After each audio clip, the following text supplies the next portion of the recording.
All right, this week on Prof and Dev Play Games, we are back at it like a bat habit, and we are going to recap and just talk about all the things we missed over the last few weeks. Stay tuned.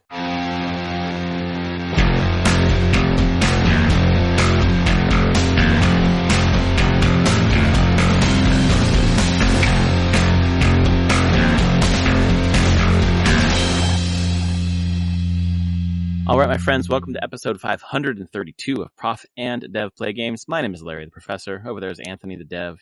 How you doing, Anthony? I'm doing okay. It's hard coming back from a vacation. Oh yeah, man. Can always use some more vacation. Yep. I've had a week more back days. since my vacation, but I'm like, I could have used probably another week or two. Yep. Took about the first week for me to get to the point of being like, I'm relaxed now, and then I'm like, I could use more. Yep. But back at it. Yeah, nothing too exciting. My son is in driver's ed now, so that's fun. Oh, that is exciting. Yep. My daughter said today, I can't wait till I'm able to drive. I'm like, you're 9. You gotta wait. You're like, if we can wait until you're ready to drive, it's fine. Yeah, exactly. Yeah. Calm down. I finished. It's now technically a novel. I finished a novel. I wrote a novel between the beginning of June and about 5 days ago. Finished it. Hey, the first draft, or actually second draft. all right. Getting ready to send it out to readers. Nice. Which, if you don't mind, I'll have Yeah. you be one of them. It crossed over the 40,000 word mark, and I was like, wow, I turned a Legend of Zelda fan fiction story into 40,000 words. And it was just fun as hell. Although I'm really pissed. My daughter, I talked to my daughter about lit RPG, and she was like, that sounds like something I'd like to read. So we went and found a lit RPG that's kind of loosely based on Legend of Zelda. Okay. And there's a sequel to the book coming out. We're currently reading it together. But in the book, the sequel, at least, they refer to Zelda as Princess Fitzgerald, which is what I called her in my fan fiction. I was like, That's God funny. damn it. I'm going to have to change that. Someone else is as clever as I am, apparently. Or quote unquote clever. But anyway, I'm very excited. I haven't finished a book in, I don't know, a while, so it was cool. Quite a while. That's cool. I cool. finished one last year, but it was much smaller. It was only like sure. probably 15,000 words. So that was like a novella. This is like leaving novella, entering novel. Yeah. Which is cool. What's a novelette? It's smaller than a novella. Yeah, it's like between short story and novella. Sure. Okay. Yep. Yeah, it's actually a category in the awards and stuff. I saw it before, and I was like, what? Yeah. I knew short story. I knew novella. I didn't realize there was a thing in between. Yeah. Okay. That's as many categories as we need. We don't need more. Kind of. I'm like, are they just separating it more and more? And then novella, of course, over novella is novel. Yep. And that can just go to as many words as you want. Exactly. Yeah, most things I've seen for the baseline of novel is 40,000, although some novellas creep up into that. So I'm sure it's kind of a gray area around the actual break point there. That's funny. But congrats. That's Thank cool, you. though. I feel great. I had a ton of fun, and I immediately started on a new book, so I'm already 10,000 words into a new one. Nice. It's just like, oh wow, I'm back into it. So yeah. Anyway, we haven't talked for a couple of weeks because we have been on vacation, or I've been off on doc school stuff too, and vacations and Comic-Con, which was incredible. But yeah, a lot of stuff. I don't know what you want to talk about. What has gone on? To mind? What has been going on? I mean, the game industry continues to be kind of a shit show. More layoffs. More layoffs. People really mad at Sony still. Sony That's been fun to watch. Yeah, any social media post is just flooded with leaving physical media sort of thing. Certainly encouraged me to get a few. It's not dying down. That's for sure. No, absolutely not. And then Sony kind of came out and said, "We're going to stick to it, but we're going to be more careful about how we approach this." Sure. Okay. How about just not sticking to it? Yeah. But that was going on. I mean, Xbox has been. I don't even know what Xbox is doing anymore. That was last week where they're like, okay, we're going. Need to be profitable by 2027, like big turnaround. And I'm like, wait, that's like 4 months until 2027. I'm like, I don't know how you turn this around that quickly. No. Especially from a hardware standpoint. I could see them putting games are a hit driven business. If they have things cooking already that could be hits, like Fallout 3 remaster, sure, that probably sell well, I assume. But I'm like, you're not turning your hardware around in that time. Like, no one's gonna buy an Xbox. Yeah, I'm sorry. No, all the prices, even if the prices were going down, I still would say that, but they're going up.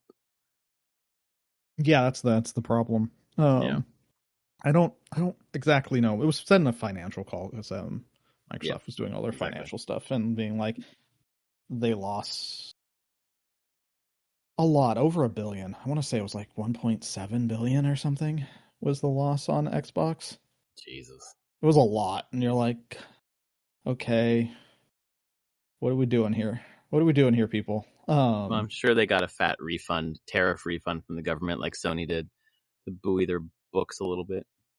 Yeah, maybe. I mean, probably not enough for Microsoft on Microsoft game stuff. Apple got like 1.2 trillion or something. That's fucking wild. That's insane. Like tariffs sure. were just a fucking scam to get rich people richer. Yeah, and they're coming back, so enjoy that. Great. They're just being re-implemented in a different way. That is awesome. Can't be. There's no legal challenge to it. It's like, yep. Perfect. Great. Wonderful. Yep. Yeah. So I've been seeing stuff on that a little bit of like, oh, okay, cool, love it. It's been positive going on. Positive shit. Fortune's Weave Direct tomorrow. Oh yeah, that's exciting. 20 minutes. What time is that? 7 a.m. Oh, cool. I'll be able to see it before I go to my dentist appointment. Oh, that's funny. I'm going to dentist too. I'm getting put under twilight sedation to have a tooth pulled. Oh, I'm just going for a cleaning, man. Like, yeah, I win. Yeah, I guess you win. Ow. I can't eat or drink 8 hours before. Have to have a driver, all this stuff. So, whoa, yeah. So fuck that tooth in particular, I guess. Yeah, this tooth has been bothering me for about 6 months, so it's time. Okay. Yeah. I'm happy for it to go. I don't use the tooth. I have weird teeth. It's very back tooth that has no opposing tooth. Oh, okay. Absolutely pointless. Anyways, so not a wisdom tooth. Did you have wisdom teeth? I've never had wisdom teeth. Yep. I don't even have all my molars. Wow. Okay. Yeah. Yep. The only time I was put under sedation for it was I had my wisdom teeth out right before college too. Oh damn. Like that was a week or two before I left for college. And do you remember the surgery or the procedure at all? Not really. I remember sitting in the chair. Uh-huh. I remember them. I don't know if it was intravenous. It was gas. No, it was gas. And then they're like, "Hey, count backwards from 100." And I was like, "I'm gonna try so hard to stay focused and then stay awake as long as I can." And I got to like 93. Oh damn! I made it, but the whole room was spinning. Like my entire vision was just like spinning out of control. And then I don't remember anything until I was in the getting helped into the car to go home. Oh damn! Yeah, but I was like, I'm gonna fight this because that's just the stupid teenager thing to do. I'm like, I'm gonna focus in. I can do it. Oh my god! I made it a couple seconds longer than typical, but yeah, I was out. It's fine. Honestly, the most annoying part of the wisdom teeth was just I couldn't drink from a straw for like 3 weeks. Oh yeah, sure. Yep. So like it was like during the first bit of freshman year, I couldn't drink. Of freshman year of university, I couldn't. I was in the 7. I'm like, I can't drink with a straw. Okay. Like or something like that. Yeah, they're like, yeah, don't do that. Straws change pressure and do all sorts of weird things. It's like, okay. But yeah, it wasn't too bad, honestly. I know I've heard much worse stories. I just remember going home and sleeping a lot, taking pain meds and sleeping with bags of frozen corn and peas on my face. Oh, dang. Okay, looking forward to this. Mostly just to keep the swelling down. It wasn't for pain. It was just like mm-hmm. in towels, and I kind of just fell asleep like that because I was still a little bit woozy from the sedation. Sedation. Yeah, it wasn't too bad. So that's what you have to look for. Enjoy. It's but I've also, I don't know. I've also had, when I was younger, had another tooth pulled that one of my like baby teeth molars didn't fall out like right. It needed to come out, so they pulled it out. That was fine. They didn't even put me under sedation for that. They used local anesthesia. Yeah, that's all I've ever really ever. I mean, when I was a kid, I had like laughing gas, I guess, which was trippy. So but yeah, fun times. Mm-hmm. Dentist, you win though. I'm just going to get cleaned, and hopefully there's nothing wrong with my teeth.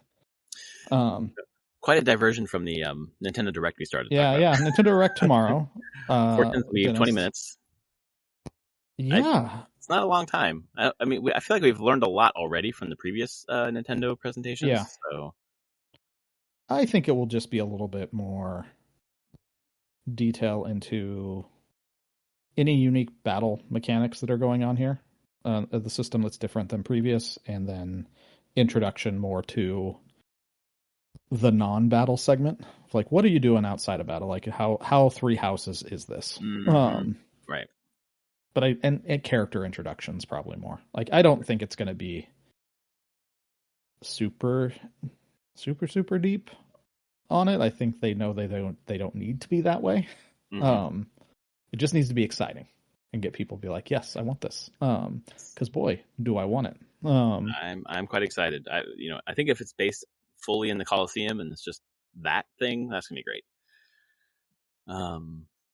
I have a feeling that the story is probably going to diverge at some point there. It's going to be Coliseum at first, and then like 3 houses had spoilers. Skip ahead like 10 seconds at the time skip. Right. I wouldn't be surprised if there's something in this game that moves things out of the Coliseum for like maybe the back quarter of the game, third of the game, to just be like, oh, that's repercussions of what's happened here, and sort of in a way. That wouldn't surprise me. But yeah, I'm excited for that one. Me too. I got that one pre-ordered. Yeah, I need to do that. I also need to get a Switch 2. So yeah. How long does the bundle last? Is that still going on? Yeah. Oh, okay. It's still in stock everywhere too. Interesting. I think to get it, I'm gonna do the Costco trick. I'm gonna buy a bunch of gift cards at a discount at Costco. Sure. Yeah. Add them to my account, and then buy the Switch from Nintendo using. Because you can get basically 10% off. Yeah. On the gift card, so I can get $100 of Nintendo gift cards for $90, and you can buy multiples. So I think that's what I'm going to do. Gift cards, it's such a great deal. Yeah, and I've confirmed, as far as I can tell, like you can use gift card for Nintendo North America. You can use eShop credit to buy hardware. There's other countries, some countries you can't. Yeah. But I went through the purchasing process to check, and they have a spot where they're like, "Hey, what do you want to do to buy it?" And it shows you your eShop balance, and it's like, "Do you want to add redeem cards into your eShop balance, basically, before you buy this and use that?" So they know. Yeah. So I need to do that, and I will get that soon. I get the bundle. I get Pocopia. Nice. Good choice. Yeah, I think that's the one I want to play. Basically, this month you're getting it. Yeah, I'm getting it. I'm honestly getting it in the next week, probably. Yeah. Honestly, maybe even the couple days. I don't know. I can do it anytime now. When does Orbitals come out? September beginning? I think it's the beginning of September. Okay. Yeah, I was pretty Oh yeah, September sure. 3rd. Yep. Mm-hmm. Yeah, I will have it by then for sure because it goes up in price on September 1st. Yes, you will be getting it before then. Quite a lead time to let people know, which is kind of nice. Yeah. So I'll get that. I'm actually Orbitals. I saw their thing that you linked. Only one person has to own the game. Exactly, just like It Takes That's Two. Or, crazy. yep. Yeah, that's awesome. So I I'm mean, I excited to kind of play that want the with. game, but Oh yeah, uh, I'm excited to have the digital or of the physical version of that one. yeah, I could see that. Man, the art style looks so good. I love it. I love it so So much. good, so good. Anime split fiction. Yeah, but the anime that they're using is not like modern anime. It looks like an 80s, 90s anime. Yeah, It's crazy. I love Um, it. yeah. So, Cool. Well, you'll be coming that's into the cool. Switch 2 world. That'll be I great. will. I'm pretty excited to get that. I mean, on vacation and everything, I used my Steam Deck pretty heavily. Nice. Really enjoyed that. I actually enjoyed it as just a computer. I drop into desktop mode. Mm. I have installed Firefox on it, Oh, and okay. then I just use it as a browser. I just browse around YouTube, anything that I needed to do. Um, Watched Netflix and some Crunchyroll. Very nice. It's great. I'm like, oh right, this is just a Linux computer. Cool. Mm-hmm. Um, that was very nice. Big fan of Steam Deck. Not a Yeah, big it's fan of nice. its So current nice. price though. I'll say that. Luckily, I we know. got it early Yep. ish. So did my son. Uh, when we'll get to what we're playing, I'm gonna tell you what my son played for Awesome. all of our Hawaii trip. Very cool. Looking. Um, but yeah, game wise, it's been beyond this Nintendo Direct. It has been a little bit kind of dry in the news and Mm-hmm. or big companies just continuing to go through shit. Yeah, I think the only interesting thing that popped up was Microsoft saying that they're gonna beta test a digital licensing thing where you put your Xbox 360 game in, and then that gets digitally attached to your account, and then you can play it digitally on any device. And Yep, then when you give your disc away to someone else, then they use it, then they have it on their account, and you no longer have it. That's really interesting. it is an interesting thing. I saw that they did that. Um, I assume to do it you need a disk drive, Oh yeah, you do, 100%. and they've kind of gotten rid of those. Yeah, That was the only thing I that's was like, huh. Better make sure you have a console that at least has a disk drive or a computer that does. yeah, all mine do right now. So, My computer does not. My computer hasn't had a disk drive in a very long time. oh, interesting. Yeah, I still have it. Do I use it My often? case No. doesn't even have a spot for it. So, Oh, interesting. Yeah. um, I think we have an external DVD drive if we use it, but I haven't touched it in forever. Console wise, well, I don't have an Xbox, so yeah, I saw that they beta it, and there was a few games that it worked for, but not many right now. Um, God, I didn't look too hard because I wasn't going to use it, but I saw that they were testing it out, and they would add more games in as the beta progressed. Mm-hmm.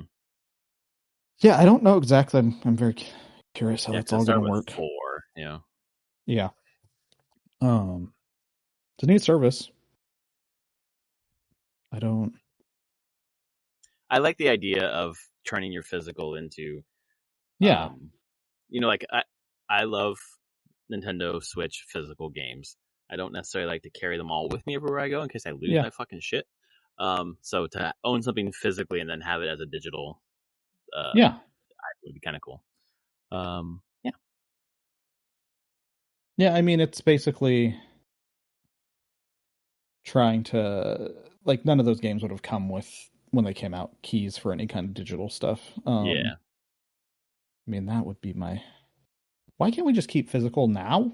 And then it just also you get the physical disc, but it just gives you the key as well.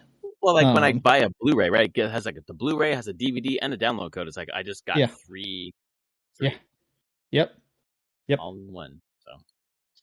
So, Uh, who knows how much people like the Blu-ray market's gonna go. Although younger generations are moving back towards having more. physical. Yeah. I've seen that trend is happening more and more. And the data is showing that, where they're just like, no, I'd like to own my things and cancel subscriptions. Exactly. I found myself purchasing more physical, like DVDs of movies and Blu-rays and shit, shows, things that I love, because like they'll just be gone. I want to have it. I don't want people to be able to delete my licenses. And I'm honestly, I went all digital on the PS5 generation, but since I got the Pro with the disc drive, I'm now going back to, I just picked up Saros on sale physically, and picked up Metal Gear Solid Delta.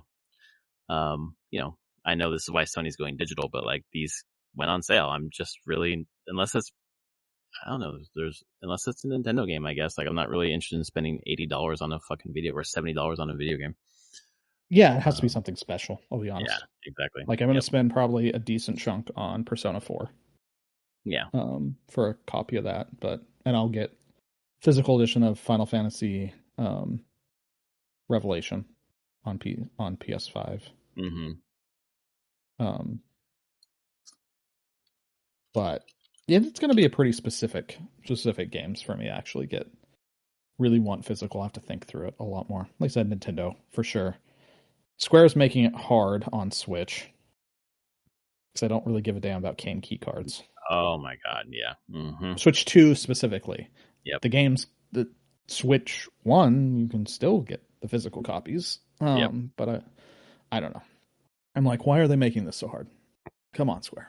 But yeah, no, it's been an okay last few weeks. It has been nice. I'll be honest, being on vacation for that bit, not really thinking a whole ton about it. Like, yeah, just been like, I'm just playing stuff. I'm not really reading a bunch of news. Reading books and playing some games. And me also too. seeing the Odyssey. That's what I did in Maui. Me too. Took my daughter to see the Odyssey. What a movie, man. It was great. It's like the perfect movie for our times. I guess. I don't know. I just enjoyed it quite. Yeah, I mean, just the fact on the real large focus on breaking Zeus's law and treating guests like shit, and how that fucks you over, basically. Yes, was real on the nose. yeah. I mean, that's the part that I've seen people that have complaints about it, going like, that is, and even my daughter, she really enjoyed it. She's like, that stuff wasn't really not talked about in the Odyssey that much. From her, she hasn't read the straight text, but she's like, she's been so into Greek mythology for years, and she's like, they mention it, but not that much. Yeah, no, it's definitely a theme that was expounded upon in the movie. There's a lot of things they expounded on, and not in a bad way, in a great way. No, in a great way. I thought even just the idea of like the regret of sacking Troy and what he really did, and how he set civilization back. Yeah. I haven't read which is a different. That is like not part of the Odyssey at all. Like, no, I don't remember that Odysseus is not regretful character. No, he's like, I fucked him up. In the poem, he is just kind of a dumbass. I fucked him up, man. Pretty kind of. It's not a. I mean, but that's what's great about the adaptation. I really like how it ties in kind of the real history of the into the Bronze Age into the story. I liked how it. Again, my daughter really liked it. She's like, well, there weren't gods in it. Which the poem has gods literally around all the time, and she's like, well, kind of Athena, but then the twist Athena is like, spoiler for, again, everyone listening, that it could be Athena, but it could also just be the manifestation of Odysseus' guilt. I thought it was the latter. Yeah, exactly.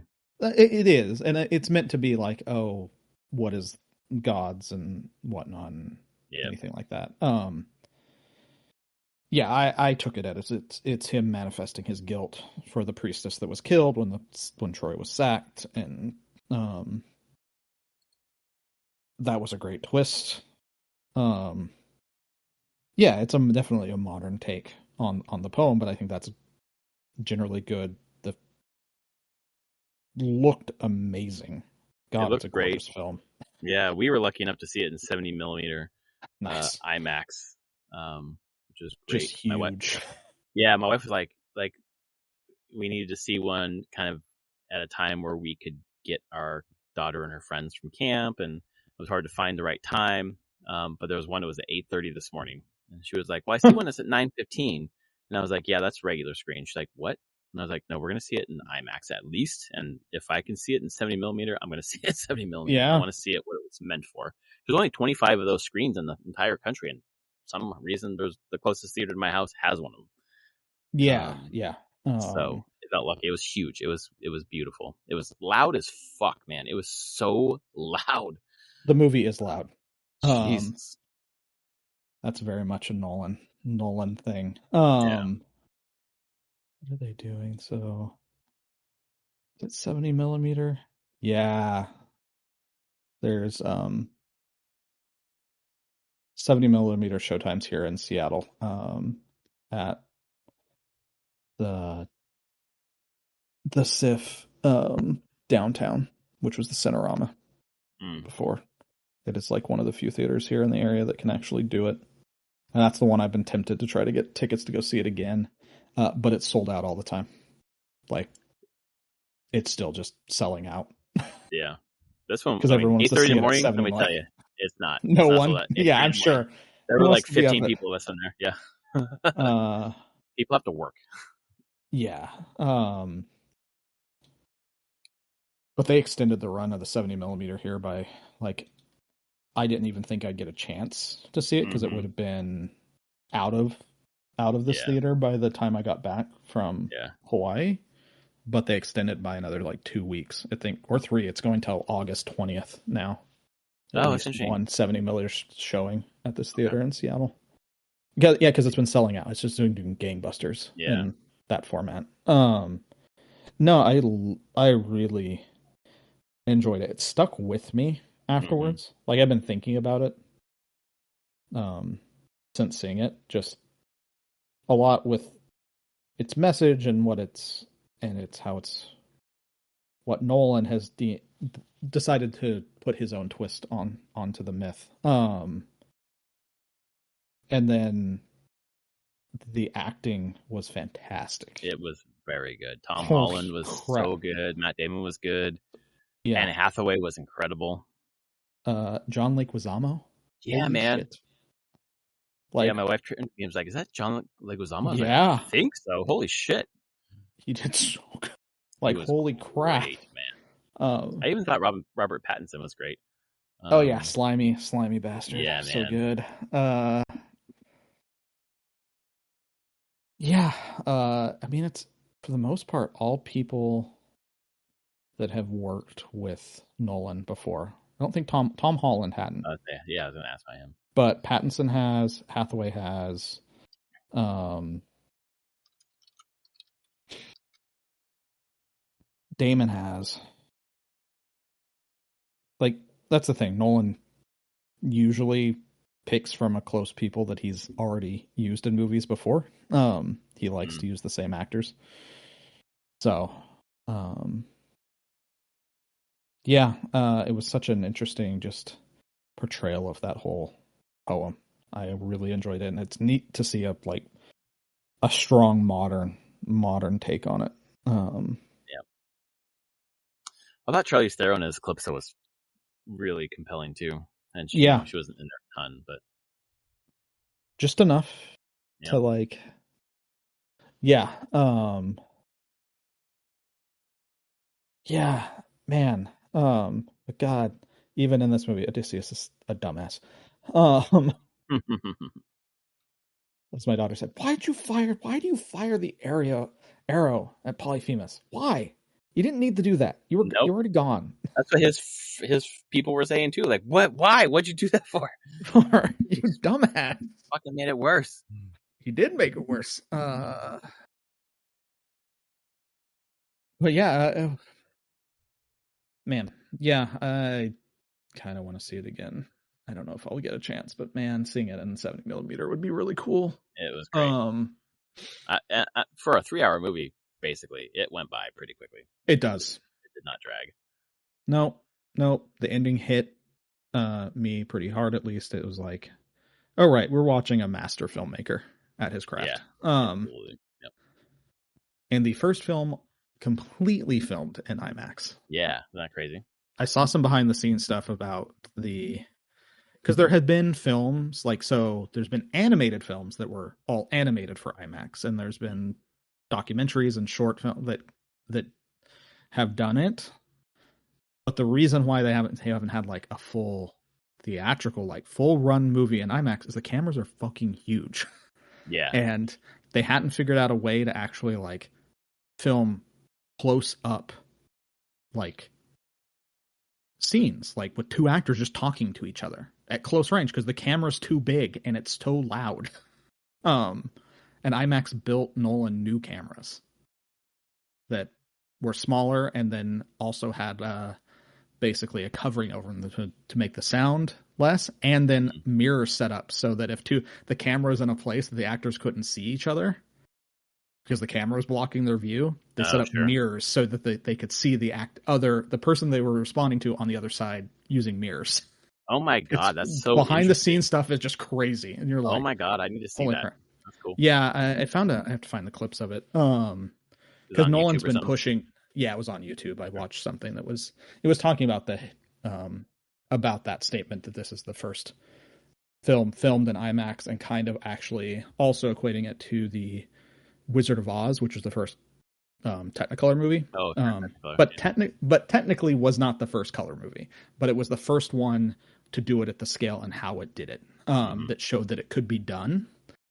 That's kind of what the Odyssey is, and Nolan's been working on IMAX. More and more of his movies have become filmed in IMAX. So he started with The Dark Knight, had like 25% of it was IMAX. There were like external shots that you could put the camera and get really big distance views and action scenes from distance, but he couldn't do any of the close-ups. And then Interstellar had more, Tenet had more. He just Oppenheimer had more. He's basically been getting closer and closer to doing this, and he finally did it. And for just an epic 3-hour freaking and it fits. It's for an epic. It's for like a huge epic poem. Yeah, exactly. I was surprised how much my wife liked it. She really loved it. And I was like, wow, cool. Okay.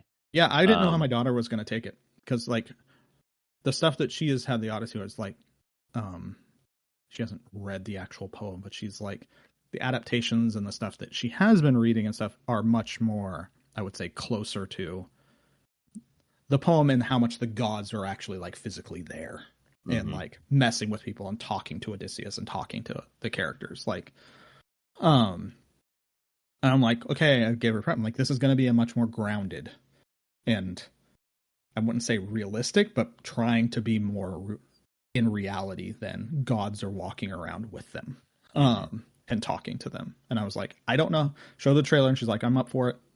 She got it, and she's like, she really liked it. So almost, I didn't know. I'm like, it should be fine. It's an R movie, but I don't. She's watched plenty of stuff that I'm like, I don't think there's gonna be anything too horrible in here. She's almost 14. Yeah, it was just a bunch of violence, but they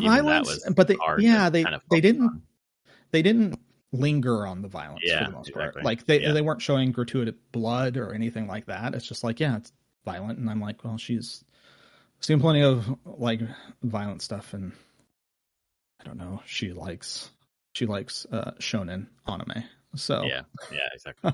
I'm like, there was more violence and stuff that she's seen there. So I'm like, cool. I know that there was gonna be a lot else. There wasn't really any sex. I don't think there was any sex. No, they implied between Odysseus and the queen, like at one point, but they cut away pretty quickly, and you're like, okay. That's true. Yeah. Yeah, man. It's a good movie though.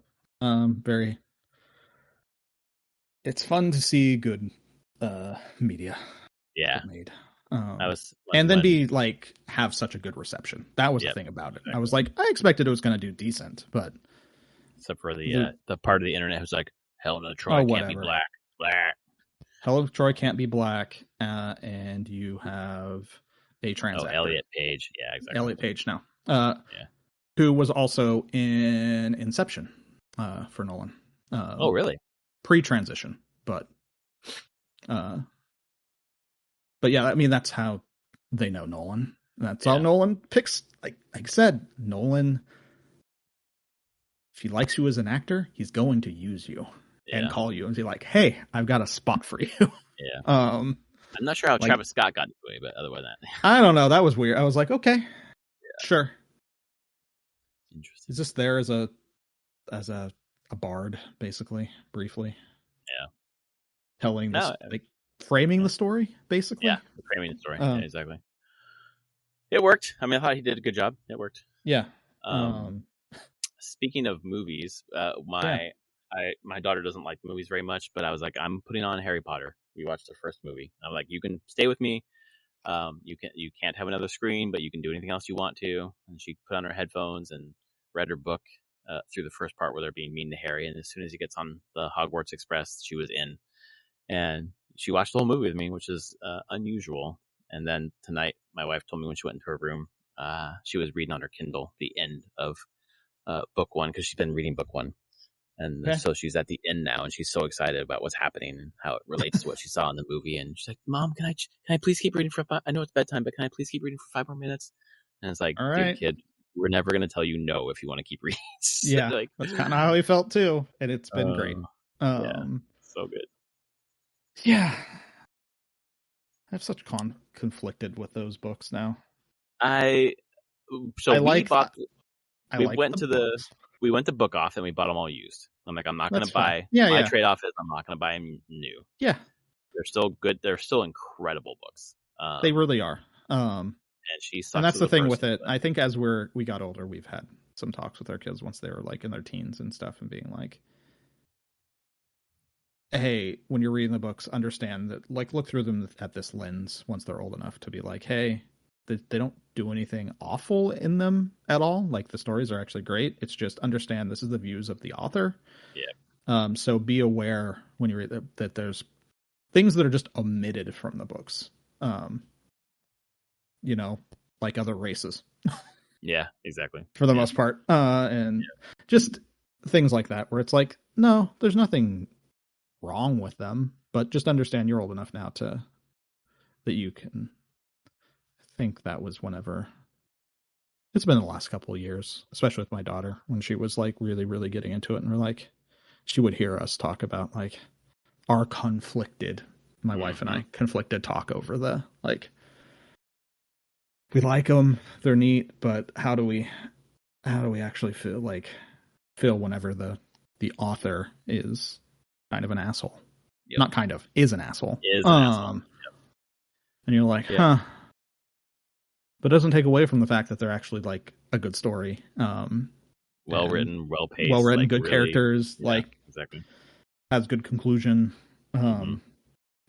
Like it actually like finishes. Wink, wink at Martin. Just finish that story. Dude, but boy, I'm curious on the second movie when you get to it. I hate that movie.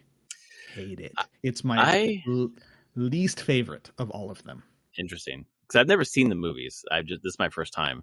I just finished the second book, and I really like the book a lot. I'm not sure what. Do you not like the book as well? No, the book's fine. I just hate the movie. I think it's just a really boring movie. Oh, wow. Like, I fell asleep with it. Last time we tried watching it here at my daughter's, like, years ago, wanted to watch that one. It was just me and her movie night, and I think I fell asleep for like 45 minutes of it. And I think it looks terrible. Oh, like, as a movie, I think the CG hasn't aged at all well. The Phoenix looks like a half-burnt chicken. I really dislike that movie. And I think the third movie is by far like my favorite of the entire series. Oh, like cool. The third movie is incredible. Like from a visual standpoint, it's like just Chris Columbus did the movies 1 and 2. He did great at 1. I think he was kind of phoning it in for 2. And was he off for 3? He was gone at 3. He only did the first 2. Interesting. And then it went to what is 3? Prisoner of Azkaban. Yeah. So it gets a little darker. And it's Alfonso Cuarón is the director. Oh, that's right. And it has such a different look, like Hogwarts itself as the castle and how it's framed. It feels more alive. It's on a hill and there's ups and downs and like the whole like it just looks amazing. Well, I thought even the first book was first book great pacing. The first movie poorly paced. Okay, I don't think it's better on the second one. Then. Yeah, so it was good for like my daughter. Like she was definitely into it and rooting at the right times and all this stuff. And I was like, okay, this is a good movie for her. But me watching, I was like, this is not well done. Yeah, it's serviceable. I think the first two are they do what they need to do, and I think the second one I was just like, oh come on. Third one though is much more, and then I want to say the fourth one on is done by the same directors. I think did he? No, he did. Fourth Goblet of Fire is done by Mike Newell is the director. David Yates did Order of the Phoenix and on. He did every movie after that. Okay. And I would say that everyone after that has been fine. Like that's the thing. I think they just got better, but I think 3 is just self-contained enough as a story, and the way that they made the directing choice made the whole school just feel more interesting visually. Mm-hmm. A little bit less reliance on CG overall. I don't know. I have opinions on those movies. I've seen them a lot with my kids. It's kind of funny now. None of my kids want to watch them anymore. They've kind of moved on. Yeah, when we finished this one, my daughter was like, I don't want to watch the second one. I'm like, you don't have to. That's fine. Like, great. Just keep, But then she turned to the books today, or back to the book today after being away for a while, and was like, oh, this is great. Reignited something. So that's good. That's fun. But I guess this is a video game podcast. It is. What have you been playing? So while I was on vacation, I played so much Slay the Spire 2. Oh, nice. Got up multiple ascensions on most characters. Yeah, the game is awesome. It's Slay the Spire, but everything's better, just more. I wonder if it's still being review bombed by China. Oh, yeah. Not in a bad way. The Chinese people hated their patches where they were patching out they're like broken builds and stuff, right? Balance exactly. And stuff. Yeah. And some of them made some like there was a Chinese audience got real mad, real mad a couple times. It's still recent reviews are mixed. And I'm like, why? It's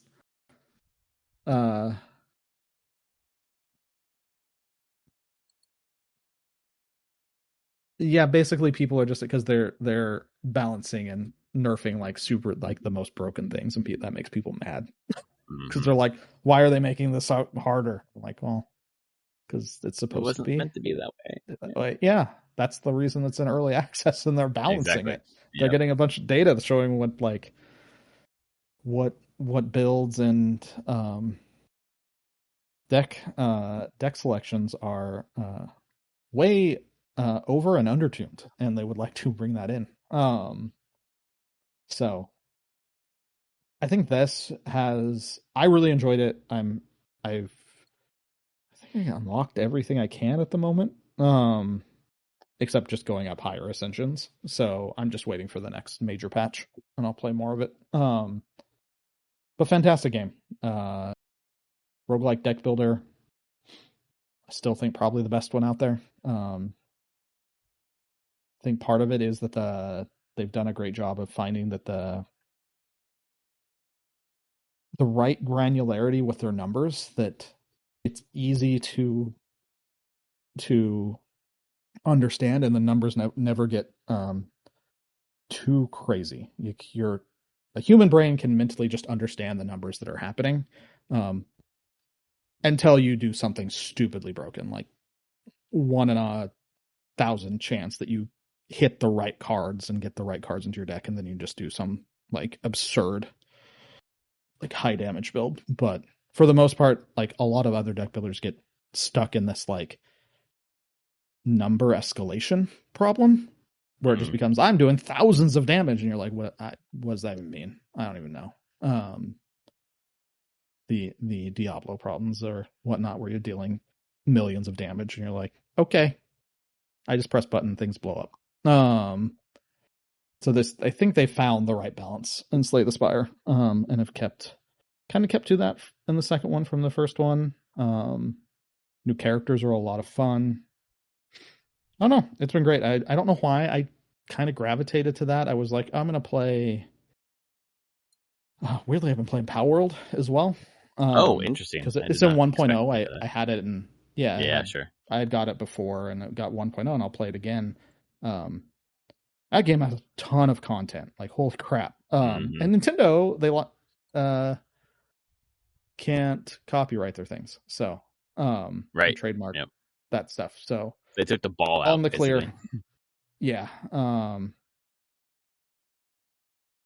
So that's been it. I mean, it's a survival crafting game through and through, but you just, collect pals to do help around your base so that you can go explore. And while you're exploring, they're cooking and farming and crafting and doing all the things that you set them up. They're your automation. But the map is huge, like insanely big for 1.0. I'm kind of shocked at how big it is. I don't know how that team built so much content in the time. So impressive if you like survival crafting stuff. Ton of fun. Has great. It's like Pokemon with guns. Yeah, basically. Yeah. Research it so your Pokemon can run around with a SMG. It's a real thing. That's just the tagline right there. It is. It's a bizarre game in that way, but yep. Good fundamentals. You want to take an Uzi to Eevee? This is your game. Yeah. To Eevee, or you give Eevee an Uzi. That's the better way. Even better. That's the thing. You're strapping. They're picking up the guns and defending your base. So I played that. The one thing I meant to say what my son did on the plane ride to Hawaii. I can't remember. There's 3 games. He's like, "Oh, should I play Satisfactory?" God, what was the other one? I can't remember. There was Satisfactory, another game, and then he's like, or Persona 5 Royal.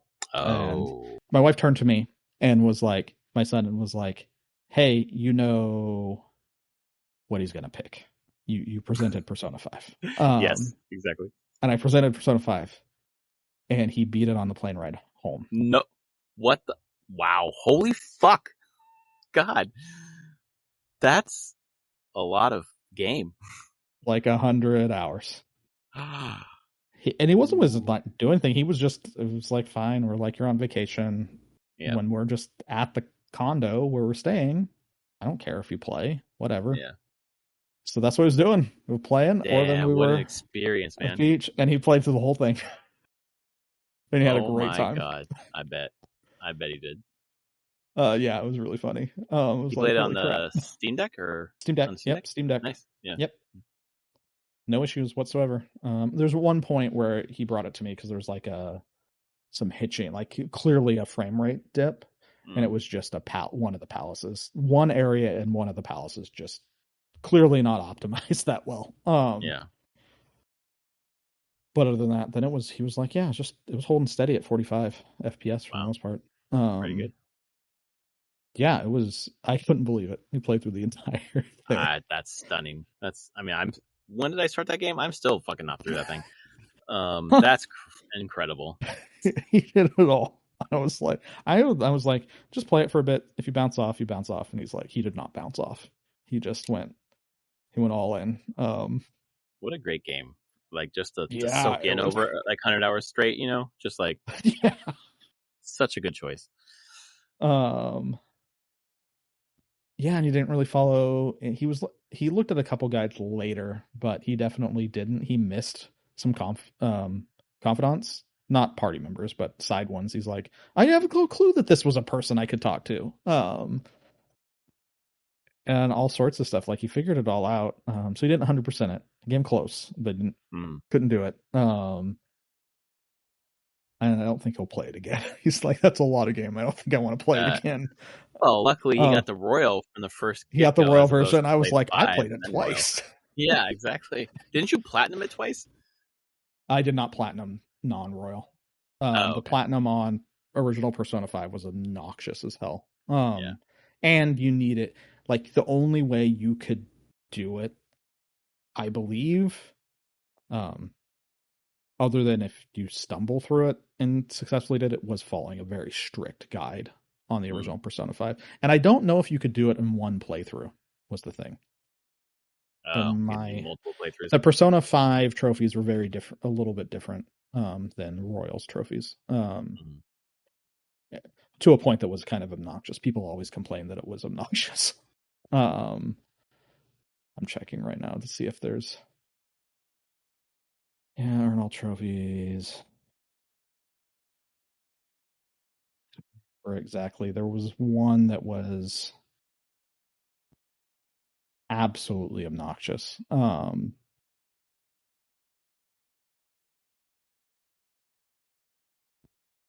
Yeah, I don't remember anymore, but I just remember people complaining about it and being like, Jesus. It's really hard, but Royal made it a little bit simpler, but you still needed to be pretty.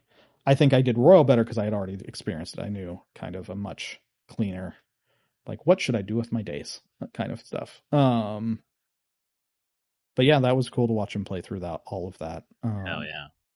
And then my daughter was playing on my son's Ambernick. He let her use that, and she was playing some Pokemon ROM hack. It's like off of Fire Red. Like, I think that's the one that people mod the most. But it's a modded ROM, and like people have made like just like super Pokemon games, basically. That's awesome. She was having a blast. Yeah. So yeah, that was really what I've been playing. I haven't played much in the week I was back. Just catching up on work, and whenever I'm done with work, I'm like, I'm not playing a game right now. Yeah. Getting away from the watching screen. some anime. No, it's on screen, but just watching okay. some anime and TV. But yeah, that's what I've been up to. What did you play, if anything? Yeah, I played a little bit, not a ton. On the way to doc school stuff, I brought my 3DS this time, and I continued playing Ocarina of Time. So I played that on the plane there, and then on the plane back, and then when I got home, probably one more day, and I, for the first time in my life, beat Ocarina of Time. What a fucking game! Just really fun. Like, just the way that they translated basically like Link to the Past to 3D, like that style of game is incredible. And it's funny having played Wind Waker like 3 or 4 times, and then going back and playing Ocarina of Time for the first time, realizing, oh, a lot of the stuff that's in Wind Waker was in here first. Oh, sure. There was like a list of like 4 or 5 things that were very specific, and I can't remember them right now. But I was like, oh, that wasn't a Wind Waker invention. That was from here. So I really, really, really, really enjoyed it. I was like, I'm going to play this game again this year when the remake comes out, and that sounds great. But I wanted to have the experience of playing, I'm going to say the original, but it's not because I played on the 3DS. But before I played the remake, enjoyed all of it. And then I played, I picked up Phantom Hourglass and started playing Phantom Hourglass. I probably played for about 3 hours, and I can't stand controlling Link with a fucking stylus. With like stylus, yeah. Yeah, your hand's like in your way. You can't see him some of the time, and it's just, it's not compelling. So then I switched over to Echoes of Wisdom, just continued on Echoes of Wisdom. So it's Zelda time. So I'm pushing forward on that. My daughter was playing Tears of the Kingdom. Still, she's interested in 100%ing it. So we had double Zelda mornings where she would play hers, I'd play mine, and then we'd just switch halfway through, and then she'd start playing mine, and I'd play hers. So that was really fun. But then that's all I played. But then she for some reason, got reminded of Trials Fusion, the Ubisoft motorcycle game.